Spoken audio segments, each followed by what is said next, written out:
everyone, welcome back to our channel Learn Yogi. Today I am going to tell you a story about Lord Shiva. So let's start. राजा श्वेत केतु जो कि भोलेनाथ के परम भक्त थे, उन्होंने काल को भी जीत लिया था। राजा श्वेत केतु सदाचारी, सत्यवादी, धर्म के मार्ग पर चलने वाले शूरवीर और प्रजापालक थे। वह अत्यंत ही निष्ठा और प्रेम भाव से प्रजा का पालन और अगाध आस्था और श्रद्धा भाव से शिव भक्ति करते थे। उनके इस भक्ति भाव से महाकाल अत्यंत प्रसन्न थे।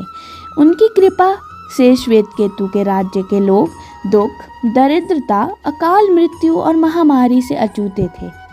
एक दिन जब राजा श्वेत केतु का जीवन काल समाप्त होने को था और भोलेनाथ की आराधना में लीन थे, तब चित्रगुप्त ने यमराज जी से कहा कि राजा श्वेत केतु की आयु अब पूरी हो चुकी है, अब इनके प्राण हरने का समय है। तब यमराज ने अपने दूतों को आज्ञा दी कि वे जाएं और श्वेत केतु के प्राण हर लाएं।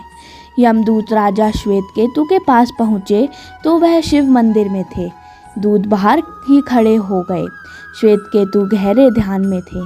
बहुत देर हो गई, ना श्वेत केतु का ध्यान टूटा, ना यह दूत हिले। दूत बिना अपना काम किए खड़े रहे।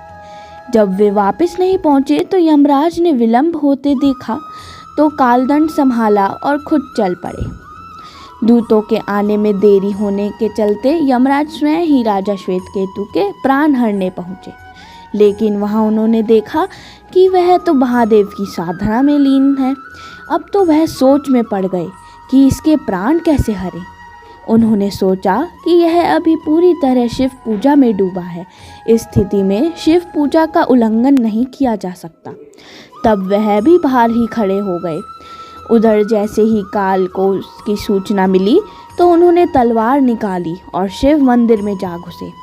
काल ने देखा कि राजा श्वेत केतु अभी भी भगवान शिव के लिंग स्वरूप के सामने बैठे ध्यान मग्न हैं। वह झपट कर आगे बढ़ा और जैसे ही उसने राजा श्वेत केतु का सिर काटने के लिए तलवार उठाई, शिव ने अपना तीसरा नेत्र खोलकर काल की ओर देखा।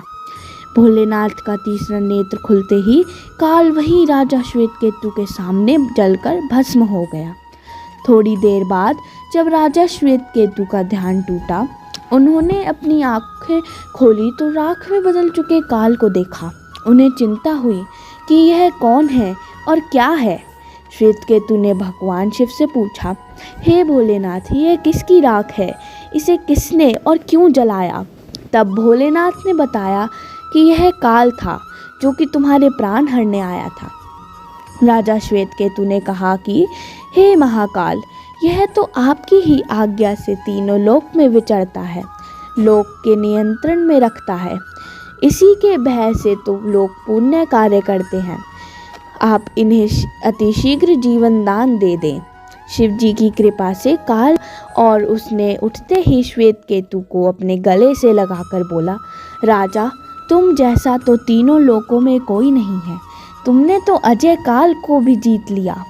जीवन दान पाकर काल और यमराज ने कहा कि ऐसे जातक जो शिव जी के परम भक्त हैं, सच्चे मन और पूरी श्रद्धा से महाकाल की पूजा में लीन रहते हैं, सिर पर जटा और गले में रुद्राक्ष पहनते हैं, विभूति का त्रिपुण ललाट पर लगाते और पंचाक्षर मंत्र का जाप करते हैं, उन्हें कभी भी अकाल मृत्यु का ग्रास नहीं बनना पड़ता। आशीर्वाद के बाद श्वेत केतु ने लंबे समय तक राज किया और फिर महाकाल की कृपा पाकर उनमें ही विलीन हो गए।